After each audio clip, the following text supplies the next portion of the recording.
Oi, tem alguém aí?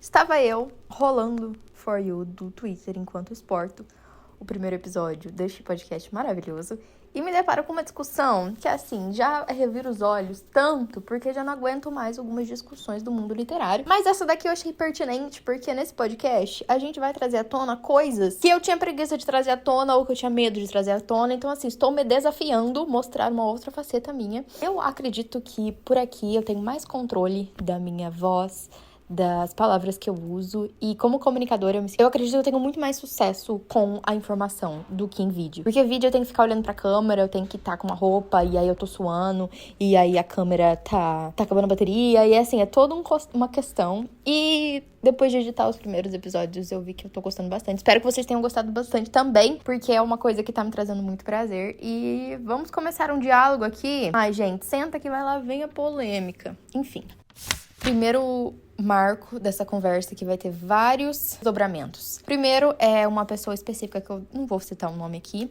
mas ela falou: a literatura está morta. E postou uma foto que é a ala de livros numa livraria onde tá livros do BookTok, livros do TikTok. E ali a gente tem Colin Hoover, a gente tem da Mariana Zapata, de Lukov com Amor, a gente tem Love's in the Brain, a gente tem Ali Hazelwood, que eu já falei aqui. A gente tem, assim, esses livros que a galera gosta mais de ler, que é uma farofa, o que a gente chama de farofa. Essa pessoa, aparentemente, não é do Brasil, é uma pessoa gringa, é uma menina gringa, e ela postou isso, claro que fez um rebuliço por todas as áreas, provavelmente. Não vou ler mais o que essa pessoa falou, mas isso, claro, reverberou na área de literatura na rede social mais calma e tranquila de todas, né? Claro que teve muita gente falando muita coisa. Então, uma aqui comentou: no fundo do meu coração, os mais sinceros vai tomar no cu. Graças ao TikTok e aos influenciadores literários, os jovens começaram a adquirir mais o hábito da leitura e estão lendo cada vez mais. Mas vocês são chatos para um caralho e só sabem reclamar. E continuou assim: a galera tá achando que os jovens vão mesmo começar a adquirir o hábito da leitura lendo livros clássicos. Ai, pelo amor de Deus, vai se fuder. E assim, vamos para alguns dados que eu encontrei na internet. Existe um instituto chamado ProLivro e ele se dedica a avaliar o comportamento de leitores brasileiros.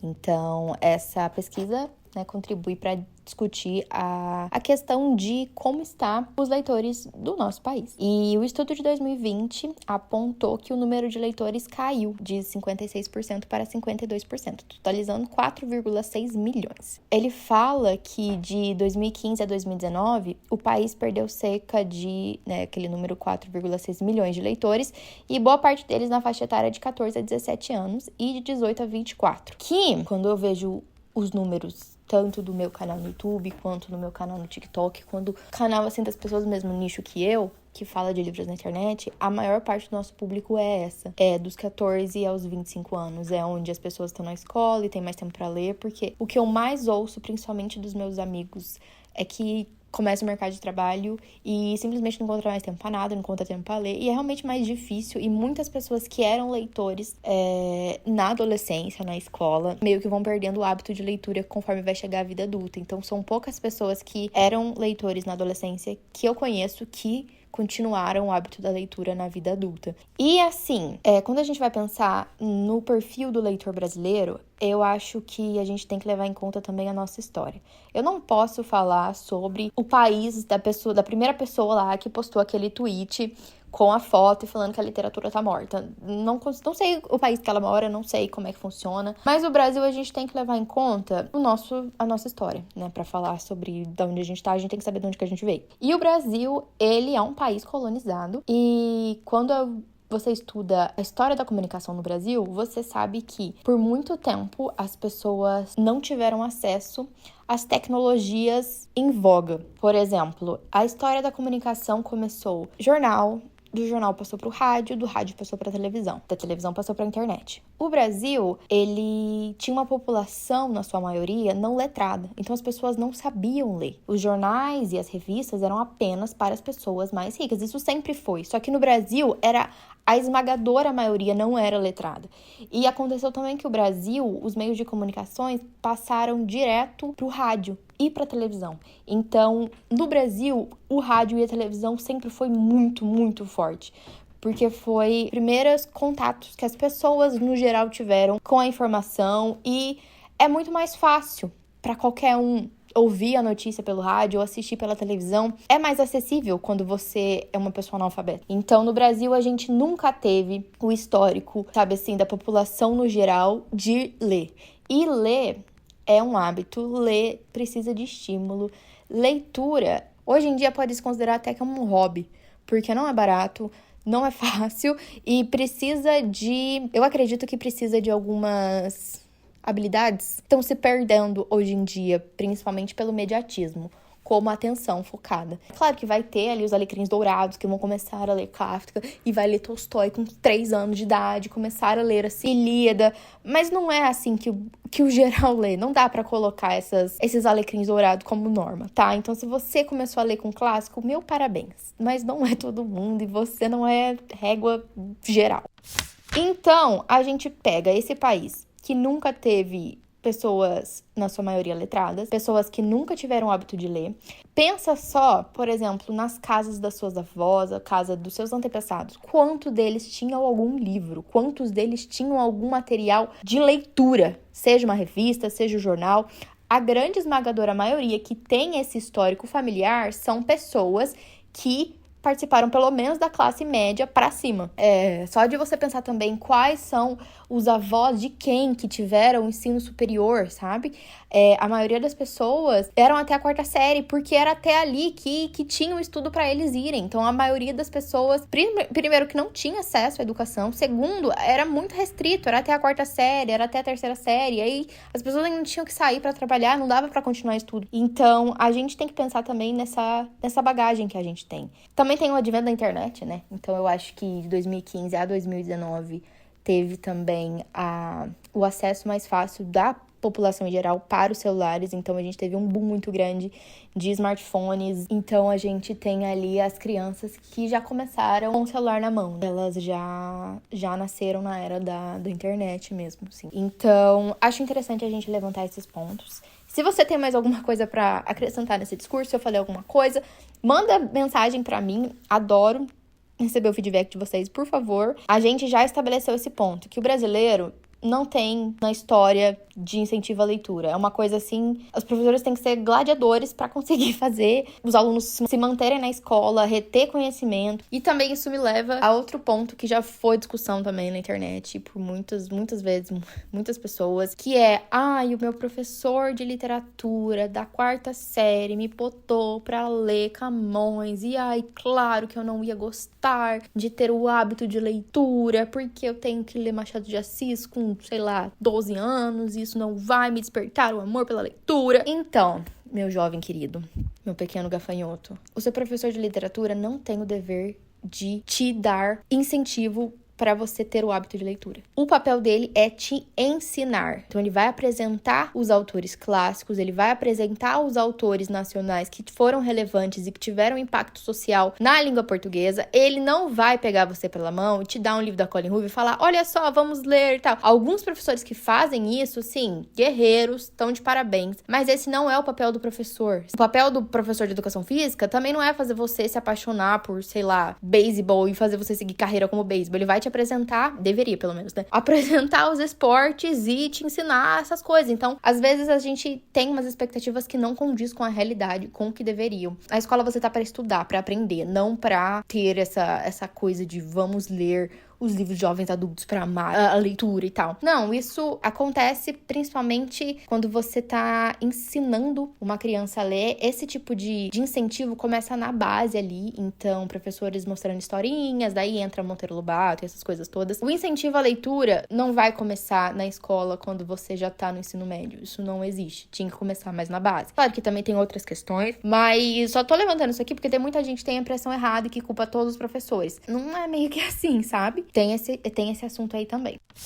E claro que com o advento da internet entrou também nós, né, os criadores de conteúdo literário na internet. Também já teve uma outra discussão que teve gente falando que era um absurdo pagar para publi de resenha, porque, meu Deus, porque os jornais e as coisas antigamente não recebiam. Ai, pelo amor de Deus, você não sabe nada do história do jornalismo também, pra falar um negócio desse. Porque, né, os jornais não viviam de alegria e de amor e de beijinhos, né? E tinha, sim, várias questões monetárias por trás. Gente, a Clarice Lispector foi paga pra escrever uma coluna numa revista feminina que o foco principal era incentivar a vender produto cosmético. Entende? E ela não tava recebendo diretamente da empresa de cosmético, não. Ela recebia do jornal, mas era uma mensagem que ela tinha que passar nos textos dela, indiretamente, sabe? As coisas são muito mais complicadas do que parece. Enfim, essa é outra discussão. Tô tentando falar de tudo aqui agora. O que aconteceu na internet? Todo mundo começou a falar do que gostava. Então teve 30 milhões de nichos, eu acho maravilhoso. Gente, eu já achei cada nicho bizarro na internet. Pessoas que limpam grama, gente que limpa tapete. Eu acho maravilhoso. Então na internet deu voz para as pessoas comuns. E a literatura não era mais discutida apenas nos mais vendidos da Veja. Não era mais jornalista ali, crítico literário, que falava sobre obras contemporâneas, cults e tal. Era as pessoas que postavam qualquer coisa ali na internet. Li esse livro de romance aqui, amei muito. E esse conteúdo viraliza. E o BookTok é exatamente isso, sabe? São adolescentes que têm um mecanismo ali de comunicação e eles vão falar sobre o que eles gostam. E eles viralizam porque eles conseguem chegar até outros jovens e aí eles conseguem incentivar os outros jovens a estimular esse comportamento que é a leitura. Então é um comportamento natural de influência na internet que, assim, acontece de várias formas. Daí a gente tem um outro comentário de uma outra querida que fala: o culto à mediocridade é muito real. Não pode desafiar ninguém. A Metamorfose é clássico e tem 80 páginas no máximo.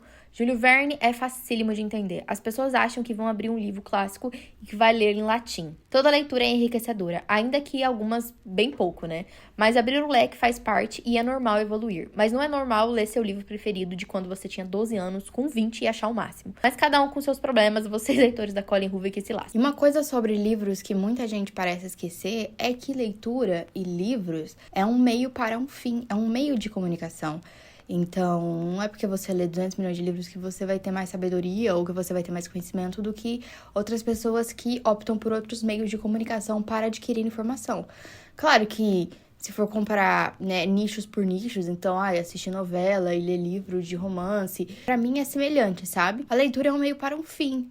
Então, às vezes a pessoa só quer se sentir bem, às vezes a leitura vem na vida de algumas pessoas como uma forma de prazer, uma forma de sair da própria realidade e ter um momento ali de fantasia. E eu acho que isso é super válido, sabe? A leitura não é apenas para você adquirir conhecimento e você, sabe, ler um monte de coisa em latim. Eu acho que são propósitos e propósitos, sabe? Eu levo pra mim, dentro de mim, que eu tento ser a melhor pessoa, buscar conhecimento e saber das coisas e ter essa curiosidade.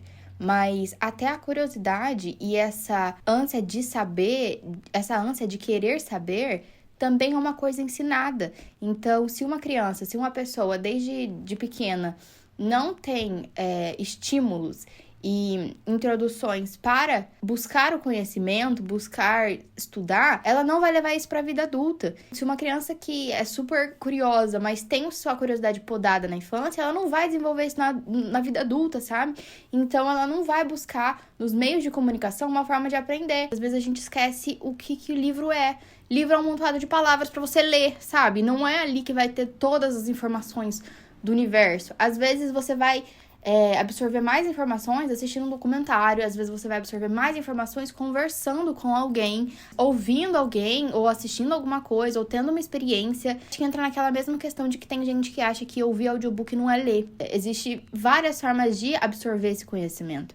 Então, às vezes a gente coloca propósito demais numa determinada coisa quando a gente já perdeu o significado dessa própria coisa, sabe? Eu acho que também tem a questão de que muitas pessoas querem se sentir superiores e muitas pessoas, elas querem mostrar que existe uma barreira entre elas e as outras pessoas que elas consideram inferiores. Então, eu sou muito superior porque eu leio a Metamorfose. E eu sou muito superior porque eu leio Homero. E eu sou muito superior porque, sabe... Pra eu me sentir superior, eu preciso menosprezar as outras pessoas que leem coisas que eu acho inferiores. E aí, essa crítica não é sobre... vamos tentar fomentar a curiosidade dessas outras pessoas. Não, é assim, vamos diminuir as outras pessoas pelos que elas leem, vamos xingar elas e vamos partir para a agressividade. Não vamos desenvolver nenhum tipo de diálogo. Eu acho que isso que me frustra muito na internet. Que as pessoas, elas só estão ali para desbravejar, elas não estão querendo construir diálogos. E eu adoro construir diálogos, sabe? Eu me beneficio muito e cresço muito a partir de diálogos. Mas os diálogos não podem ser agressivos, não pode ser você xingando a mãe do outro e mandando a outra pessoa morrer, ou acabando com a autoestima da outra pessoa. Existe muita gente tentando se sentir superior. Até que eu ouvi outro dia que o professor de literatura da faculdade falou: você tá assistindo Booktuber? Como se nós que falássemos de livro da internet, a gente ia substituir os professores de literatura, sabe? Quando são coisas completamente diferentes, de nichos completamente diferentes.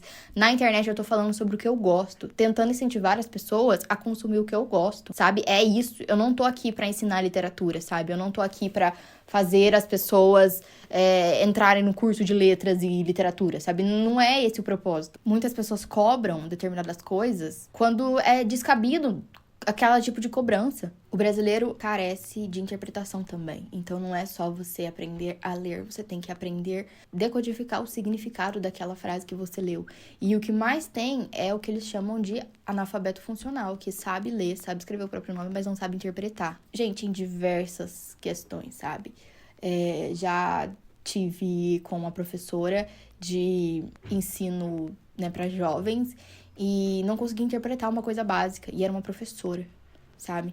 Então, assim, a gente como um todo, sinto que a gente carece. A gente fica brigando entre si do que tentar encontrar realmente formas de resolver os problemas. E fica cobrando coisas que não tem problema, sabe? A Colleen Hoover não é responsável pelo analfabetismo funcional do Brasil, sabe? Isso é tipo assim, se os adolescentes estão buscando determinados livros, é porque eles se interessam, sabe? E por que eles não estão buscando determinados outros tipos de conhecimento, sabe? Cabe à sociedade no geral desenvolver fórmulas para tentar fomentar a criatividade e fomentar a curiosidade das pessoas e tentar transformar isso de uma forma mais acessível. O que eu mais ouço é muitas pessoas achando que ler livros clássicos é se sentir burro, e ninguém quer se sentir burro. Ninguém quer pegar um livro e não entender o que tá acontecendo ali. Isso vai gerando um medo e automaticamente uma repulsa também, sabe?